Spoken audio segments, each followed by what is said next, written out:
Welcome back Nadreen. Niazi साहब, आइनी कानूनी मामलात भी ज़्यादा पेचीदा हो रहे हैं। मसलन मखसूस नशिस्तों का सुप्रीम कोर्ट ने फ़ैसला दिया, पेशावर हाई कोर्ट से स्टे ले लिया गया, तो क्या आप भी चाहते हैं कि पार्लियामेंट कंप्लीट ना हो? देखें प्रजा साहब, मैंने अपनी ज़िंदगी में इतना आइन के साथ खिलवाड़ होता नहीं देखा। जिस तरीके से असम्बली ने 26th अमेंडमेंट पास की और जिस तरीके से असम्बली थी, हाउस कंप्लीट नहीं था।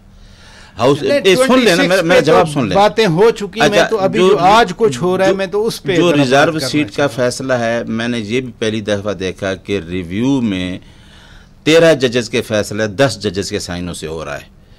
और जो अभी हो रहा है वो आपको पता है कि उस हाई कोर्ट में क्या हो रहा है, क्या आइन में क्या हो रहा है हाई कोर्ट में। ये बंदर बांट के ही लगे हुए हैं, एप्लीकेशंस दे रहे हैं ये खुद कि क्योंकि 51 तो ये कहता है कि ये सीटें किसी को जा ही नहीं सकती। तो जिस तरीके से हो रहा है ये तो बिल्कुल आइन में कोई ऐसी चीज़ नहीं है कि अली अमीन खान को कोई खतरा है।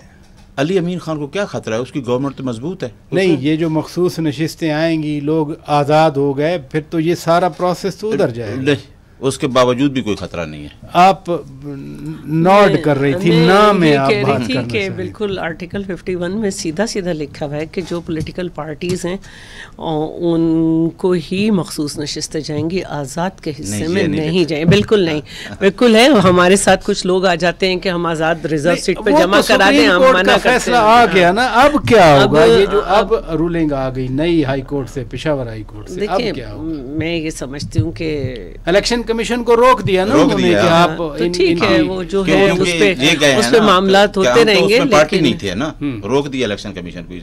वही इलेक्शन कमीशन दोबारा डेलिब्रेट करे इसके ऊपर। जी मैडम, तो देख लें अब जो भी होगा इस पे। लेकिन ये है कि अगर कोई ये समझता है कि वो आज़ाद नशिस्तों की बुनियाद पे मांगेंगे ना उसे मिलेगी, और जो पार्टी एग्जिस्ट नहीं करती आप उसके साथ जाके मिल गए, उसको भी नहीं मिल सकती। तो बुनियादी गलती तो PTI की है।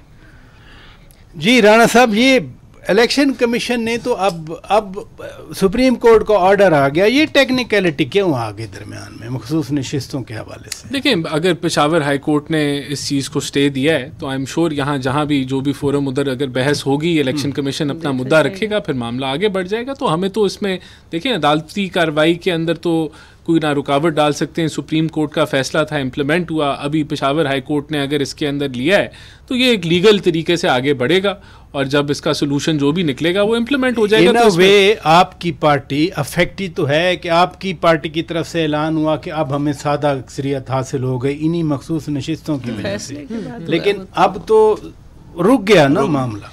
देखिए, रुका है लेकिन रुका रहेगा तो नहीं ना, आखिर ये इसको सेटल होना है। अगर स्टे मिलेगा तो उसके ऊपर बहस होगी, अब इलेक्शन कमीशन अपना पॉइंट ऑफ व्यू देगा, सुप्रीम कोर्ट का डिसीजन है, रूल्स हैं, प्रोसीजर्स हैं, उसके मुताबिक वही यानी कि दैट इज सरप्राइजिंग। वो मेरे लिए और चीज़ है, वो और चीज़ है जो राणा साहब बता रहे हैं कि वो हमारी पार्टी चली गई है ना, जो कहते हम थे ही नहीं, तो उससे स्टे मिल गया है। अब सीटों का फैसला उन्होंने तो वो सीटों के लिए अप्लाई नहीं किया था, जो नहीं गए थे वो इस पर शोर मचाते रहे कि हमें क्यों नहीं मिली। नहीं, ये भी बड़े मजे की बात है। ये सवालात सुप्रीम कोर्ट में सेटल हो गए, उस वर्डिक्ट में आ गए। मैं उस वर्डिक्ट में नहीं जा रहा। मैं तो जो लेटेस्ट है मैडम, ये जो सादा अक्सरियत वाली बात है, देखिए ये तो एक नॉर्मल बात थी ना। हमने तो नहीं कहा था कि हो जाएगी, यूंगा एक फैसला आया उसकी रोशनी में बात हो रही थी।